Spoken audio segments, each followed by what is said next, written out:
পৃথিবীতে সব থেকে সহজ জিনিস কি জানেন? অল্পতেই কিছু পেয়ে যাওয়া। তাহলে মানুষ হীরাকেও কয়লা মনে করে।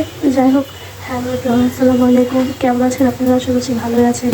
আলহামদুলিল্লাহ, আমিও ভালো আছি। তো শুভ দুপুর সবাইকে। আমি আজকে দুপুরবেলা কী খাবো বা কী রান্না করবো সেটাই আজকে আপনাদের সাথে শেয়ার করবো। আজকে রান্না করবো ডিম।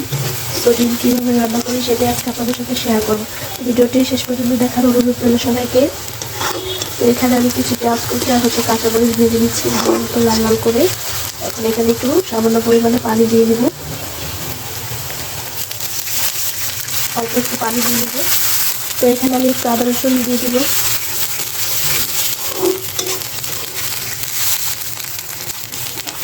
আদা রসুন দেওয়ার পরে এখানে আমি হলুদের গুঁড়ো, মরিচের গুঁড়ো, ধনিয়া গুঁড়ো আর একটু লবণ দিয়ে দেবো। আর বাকি যে মশলাটা থাকে জিরা গুঁড়া, এটা আমি ডিম রান্না করা প্রায় শেষে দিয়ে দেবো। এগুলো এখন আমি ভালো মতো একটু নেড়ে চেড়ে দিয়ে একটু কষিয়ে নেব। আসলে আমি ডিম রান্না করতে এভাবেই পছন্দ করি, আর এভাবে ডিম রান্না করলে খুবই মজা লাগে। আর আমার বাসার সবাই এভাবে ডিম রান্নাটা খুবই পছন্দ করে।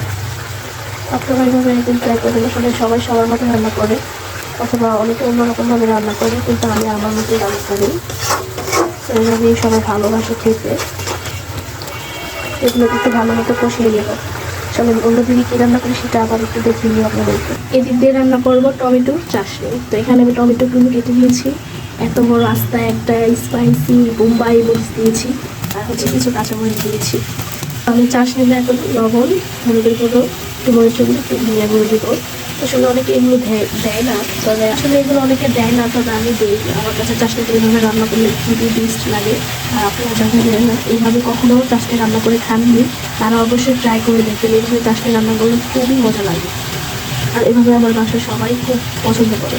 সেগুলো আমি একটু নেড়ে দেবো, নেড়ে দিয়ে তারপর আমি একটু ঢেকে দিই যাতে টমেটোগুলো একটু তাড়াতাড়ি গলে যায়।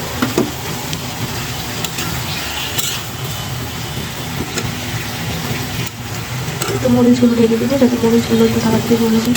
আমি আসলে ভালো মতো নাড়বো না, এটাতে এমনি গলে মিশে যাবে। তো আমি এখন একটু হালকা পাতলা লেগে দিয়ে এখন ঢেকে দেবো।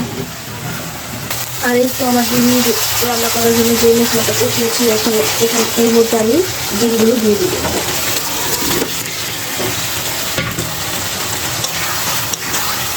তো এখন আমি ভালো মতো নিয়ে দিই।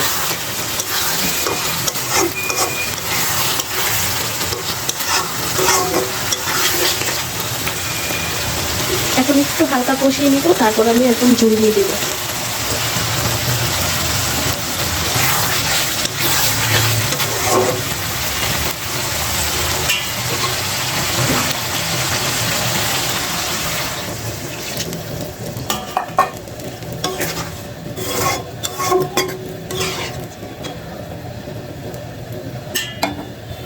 এখন আমি এগুলোকে ঢেকে দিব।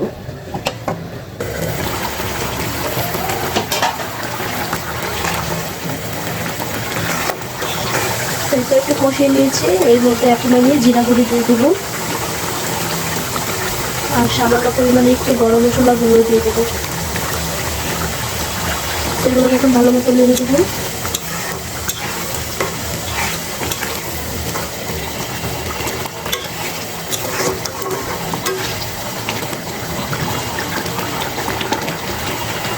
এখন আর ঢাকনা দিব না, এখন আমি কিছুক্ষণ রাখবো, দেখে তারপর একটু ধনে পাতা দিয়ে দেবো। এখন আমি ধনে পাতা দিয়ে দেবো। এখন ভালো মতো একটু নেড়ে দিব যাতে ধনে পাতাটা একটু মিশে যায়।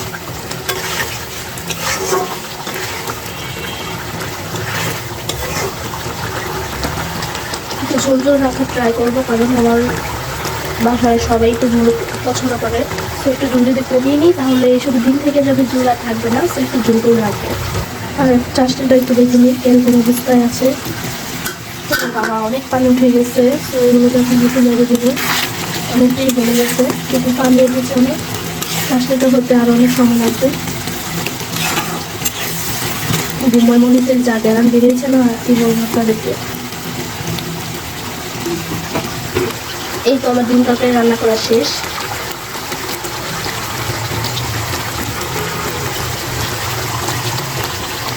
এখন এগুলোকে বেড়ে নেবো একটা বাটিতে। তো এই তো আমার সবগুলো গলে গেছে, দেখতে পাচ্ছি মরিচগুলো গলে গেছে। তো সো এগুলো আরেকটু হয়ে গেলে আমি এর মধ্যে একটু ধনিয়া পাতা দিয়ে দেবো। সো আসলে রান্না করাটা কেমন হয়েছে অবশ্যই কমেন্ট করে জানাবেন। আমার ভিডিওগুলো দেখার জন্য পেজটাকে ফলো করে রাখবেন।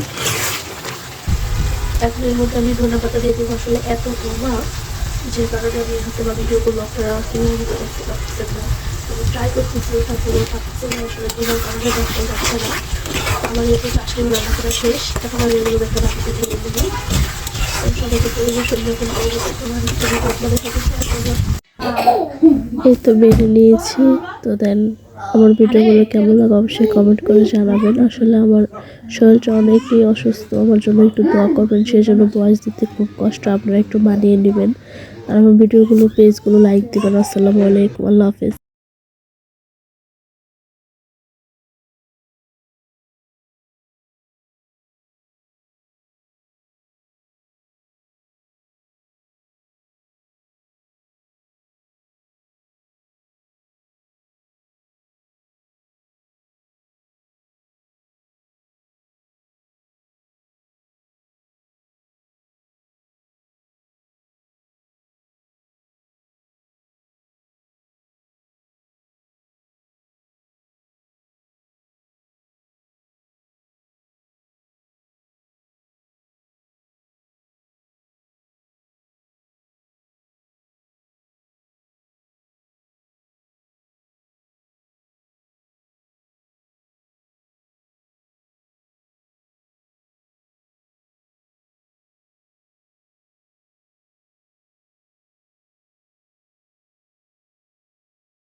সো এই তো ডিম রান্না করা শেষ, বাটিতে ঢেলে নিয়েছি।